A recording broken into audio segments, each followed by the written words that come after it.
dear parishioners, parents and people of goodwill, if I informed you that the ocean temperatures had not warmed over the last 40 years, or that glaciers were not really melting,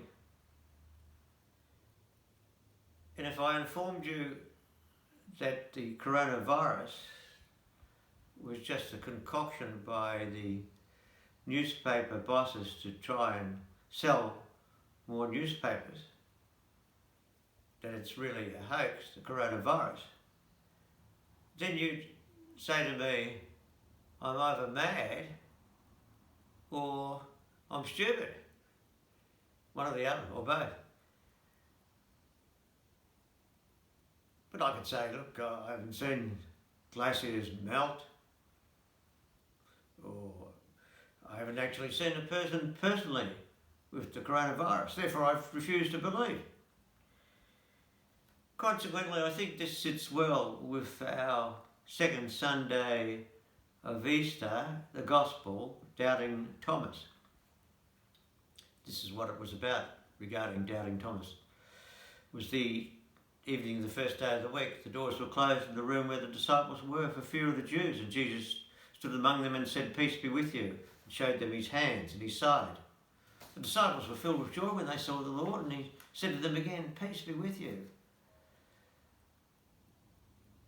Thomas, called Didymus, one of the disciples, was not with them when Jesus appeared, and when they said, "We have seen the Lord," he said, "Unless I see the marks of the nails in his hands and put my finger into the nail marks, and unless I can put my hand into his side, I refuse to believe." Consequently, we see the Gospel then later on saying, now a week later, his disciples were again inside and Thomas was with them. Jesus came, though the doors were locked, and stood in their midst and said, "Peace be with you." Then he said to Thomas, "Put your finger here and see my hands. Bring your hand and put it into my side. And do not be unbelieving, but believe." Thomas answered and said to him, "My Lord and my God." And Jesus said to him, "Happy of you who come to believe, because you have seen me. Blessed are those who have not seen and yet have believed." It begs the question then, how much evidence do you have to show people before they believe? When I was a parish priest at Torquay some years ago, I thought to myself, what practical way can I bring home this particular gospel? What I did was I read the gospel. I then walked down to the middle aisle of the church. I took my outer vestment off. I put my hands on the floor and my head firmly on the floor. Then I kicked my legs up and did a perfect handstand. I walked back to the pulpit and people were, by this stage, all clapping, which I had not requested or expected. And I got back to the pulpit and I said, if you go home today and say, the priest stood on his head, some people would say, you must be joking, you must be kidding us. No, I saw it. Father Greg, he was standing on his head. Oh, look, unless I see it, I won't believe it. Precisely like Doubting Thomas. He may have needed to see glaciers actually melting.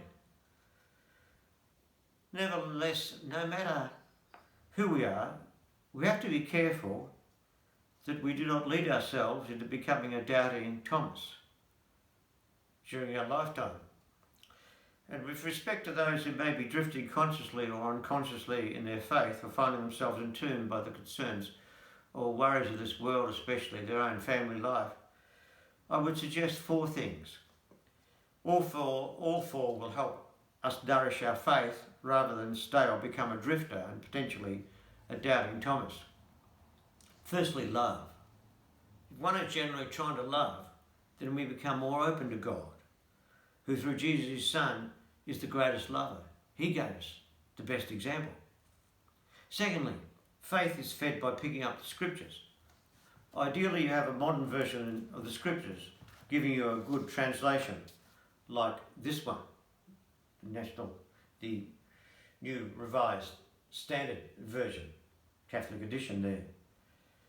New Revised Standard Version. Good one. Otherwise, I'm sure if you just Google Matthew, Mark, Luke, or John's Gospel, even that wonderful book, The Acts of the Apostles, one of my favourites, straight after the Gospels, and take a daily passage, you can make an enormous difference to your faith. Thirdly, when we are back from this coronavirus stage, which surely we will one day, then coming to Mass or worship in your own particular tradition, whether that is for some of you from the Catholic tradition or whatever, it's an important connection with God, a community of faith with certain values. For those of Catholic tradition, the receiving of Holy Communion is enormous help to faith, I believe. And lastly, but not least, in some ways the most important, talking to God regularly, prayer, talking to a friend regularly, just sharing like you would your favourite family member. All these four are important if you truly want to nourish and not be diminished in your faith life. 1, love. 2, the Holy Scriptures. 3, worship of God within your own Christian community. And fourthly, and last not but least, prayer. I could end this session of Father Greg Online by standing on my head, which I would like to do for you, but maybe better still, when I see you next, personally, in the future, I will show you the technique, and you can stand on your head, and then others can say, seeing is believing. Over and out, then from Father Greg Online.